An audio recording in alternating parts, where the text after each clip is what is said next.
ثلاثة الميساجات على واتساب غادي تغير حياة عائلة مغربية إلى جحيم. ياسين إن درايف، قصة مؤلمة غادي تعرفوا التفاصيل ديالها كاملة في هذه الحلقة. نبداو على بركة الله، بسم الله والصلاة والسلام على رسول الله، وإنا لله وإنا إليه راجعون. الله يرحم الشاب ياسين والله يصبر الأهل ديالو. أولا نعرفوا شكون هو ياسين، كيفاش كان كيعيش وكيفاش هذه العصابة استطاعت باش تستدرجو ودير فيه ما بغات. ياسين شاب مغربي طموح كيف ما جميع الشباب المغاربة، عنده 24 سنة، مزوج وعنده بنيته. الزوجة ديالو كتخدم في الكابلاج في سيدي مومن، عنده جوج ديال البنات خوتو وولد واحد. وفي هذا النهار المشؤوم اللي غادي توقع الحادثة المؤلمة لياسين غادي توقع شي حوايج اللي غريبة وعجيبة. وهو خارج من الدار باش يخدم على راسو، بالصدفة تلاقى الزوجة ديالو جاية من الخدمة مع 3 د العشية. الزوجة ديالو كتخدم في سيدي مومن في الكابلاج، قالت له مالك خارج في هذه الوقيته؟ قال لها راه جاني واحد الاتصال من واحد الزبون، غادي نوصلو لمدينة سلا وغادي نرجع باش نجلس معك شوية. وهو هابط في الدرج تلاقى الاخ ديالو الصغير، سلم عليه وقال له انا غادي نخدم على راسي، تهلا في راسك، تهلا في امي، وتهلا في البنيته ديالي الصغيره. هذه كانت اخر كلمه قالها ياسين للاخ ديالو، وهذا الشيء اللي اعترف به الاخ ديالو على المنابر الاعلاميه. قال لهم ياسين كان حاس براسو انه ما غاديش يرجع وغادي توقع له شي حادثه اللي خايبه. ومع 6 د العشيه غادي يبدا السيناريو اللي كان حتى شي واحد ما كيتوقعه. الزوجه ديالو كتصل به باش تقول له انا راني خارجه للجرده مع البنيته ديالي، ولكن في هذه اللحظه ياسين ما كيجاوبش على الميساجات ديال الزوجه ديالو. اللي كيجاوب في التليفون ديال ياسين هو الفاعل الرئيسي. هنا الزوجه ديالو بدات كتدخلها الشكوك لان ياسين كان موالف تيجاوبها او كيرسل لها اوديو ماشي رسائل نصيه. رجعت لدارها وهي ما مرتاحاش وشاكه ان شي حاجه وقعت لياسين لانه ما موالفش تيرسل لها رسائل نصيه، مباشره كيتصل بها او كيرسل لها اوديو على الواتساب. من بعد ما رجعت للدار الزوجه حاولت تتصل به اكثر من مره، ولكن في لحظه غير متوقعه كيفلت لها التليفون من يديها وكيطيح في الارض. في هذه اللحظه الزوجه طلبت من الاخ ديال ياسين باش يتواصل مع ياسين في التليفون ديالو لان التليفون ديالها خسر بطبيعه الحال.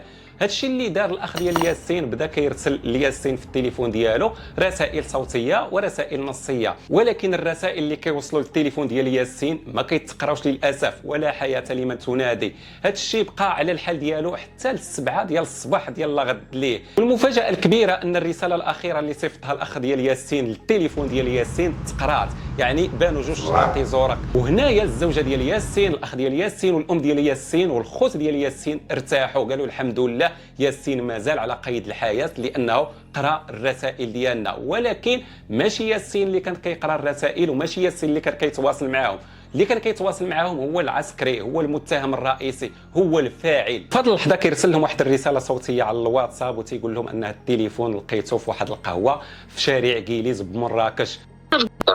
حابه قول لي شنو سميت القهوه الله يسهل عليك؟ فيغاس. هنا بلاصه بالضبط في مراكش؟ سكيليز. كيليز. صافي واخا. ولكن الحقيقه المؤلمه اللي ما كانتش عارفاها الزوجه ديال ياسين وكذلك العائله ديال ياسين ان اللي كان كيتواصل معاهم هو الفاعل وهو المتهم الرئيسي، وان في هذه اللحظه ياسين كان يحتضر، وان ياسين ما كانش في مراكش وما نساش التليفون ديالو في مراكش، ولكن كان في السياره ديالو في الخلف، يعني في الكراسي الخلفيه ديال السياره، ممدد وفي اللحظات الاخيره ديال حياته الله يرحمه ويوسع عليه. ولكن السؤال المهم كيفاش داروا هذه العصابه حتى استدرجوا ياسين عن طريق تطبيق ان درايف وداروا فيه هذه الفعله. ياسين كيف ما قلنا كان خارج باش يخدم على راسو، جا اتصال من عند واحد السيده قالت له خصك توصلني لسلا. هذاك الشيء اللي دار قال لها مرحبا، مشى لعندها، ولكن كيتفاجأ ان معها واحد السيد اخر. والحاجه اللي عندنا معروفه في المغرب ان الا كان واحد السيد والسيده اكيد الراجل هو اللي تيركب امام الشيفور او حدا الشيفور، والمراه او البنت تتركب اللور. ولكن هنا واحد السؤال اللي كيتطرح، علاش السيده ركبت حدا ياسين والشخص اللي معها ركب اللور، رغم انه في الغيره ديالنا وفي العادات ديالنا دائما السيده هي اللي تتركب اللور كيف ما قلت لكم. وفي هذه اللحظه كيبدا الرعب وكيشد الطريق للدار البيضاء، وتما كيتلاقى مع المتهم الثاني اللي هو خالو، وكذلك كينتمي للبلير او التدخل السريع. ساعدوا في اخفاء معالم الجريمه واخفاء الجثه. كيتجه عند صاحبه ودخل عندها للدار وبدل حوايجو اللي عامرين بالدم، ولا ركب في الطوموبيل اللي هي ديال ياسين اللي كان كيخدم فيها ان درايف. وبالصدفه تلاقى في الطريق مع واحد الصديق ديالو، ركب معاه وعاود له التفاصيل، وكذلك هذا الشخص عسكري وفيتضرب الحبس في العسكر. ولكن السؤال اللي كيطرحوه المغاربه، واش هاد الناس كاملين كانوا باغيين يصفيوها لياسين ان درايف او من اجل السرقه فقط؟